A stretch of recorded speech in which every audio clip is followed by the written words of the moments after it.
Saudara-saudari terkasih, hari ini kita telah memasuki hari Minggu biasa yang ke-28. Dan pada hari Minggu ini kita akan merenungkan satu pertanyaan yang amat penting dalam kehidupan kita. Dalam bacaan pertama kita dengar bagaimana Raja Salomo mengungkapkan keyakinannya ketika dia ditanya oleh Tuhan apa yang sangat dia inginkan untuk bisa menjadi raja yang baik bagi Israel. Dia tidak meminta harta benda, dia tidak meminta kekayaan dan lain-lain yang bersifat duniawi. Dia meminta kebijaksanaan, dia meminta roh pengertian. Dan permintaan ini sangat berkenan bagi Allah. Allah memberikan kebijaksanaan kepadanya sebagai raja untuk memimpin bangsa Israel. Dan selanjutnya Allah menambahkan yang lain demi kesejahteraan sebagai raja dan juga pemimpin bagi umat Israel.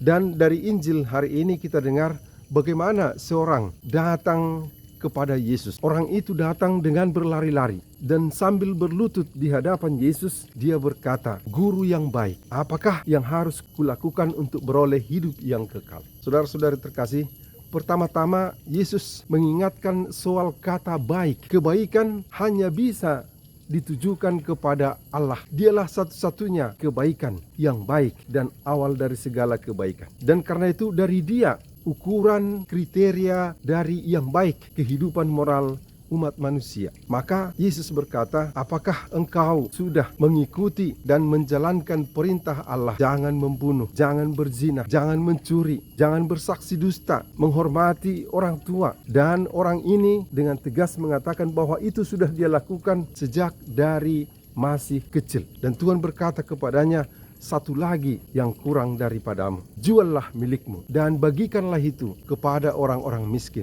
dan engkau akan beroleh harta yang banyak di surga. Kemudian datanglah kemari, ikutlah aku. Lalu dikatakan orang itu kecewa sebab memang banyak hartanya, dan dia pulang dengan sedih. Yang berarti dia tidak rela melepaskan harta, kekayaan, dan segala yang bersifat duniawi ini. Dan itu tidak sejalan dengan keinginannya untuk beroleh hidup yang kekal. Karena dia masih terikat kepada hal-hal yang duniawi, yang adalah fana dan sementara ini.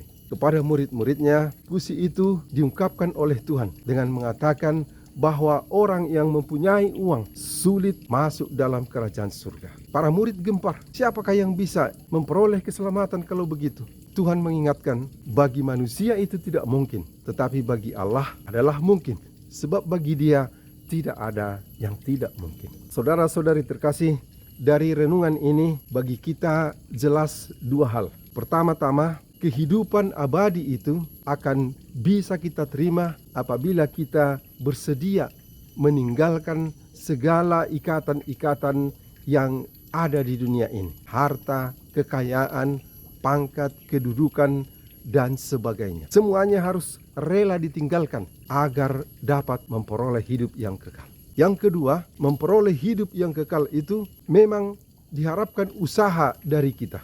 Usaha yang besar dari umat manusia. Walaupun sepertinya kita merasa tidak layak, mungkin dosa kita banyak sehingga ikatan-ikatan duniawi ini menghalangi kita untuk tiba pada keselamatan. Namun kita tidak lupa, selain usaha kita untuk membenahi diri dan hidup kita, juga rahmat Allah berperanan dalam hal itu. Kalau bagi umat manusia ada hal yang tidak mungkin, tetapi bagi Allah segala-galanya adalah mungkin. Keyakinan akan kebaikan, kebesaran Allah ini hendaknya memberikan semangat kepada kita untuk tetap berusaha, tetap mengarahkan hati dan hidup kita pada kehidupan yang kekal. Pace e bene.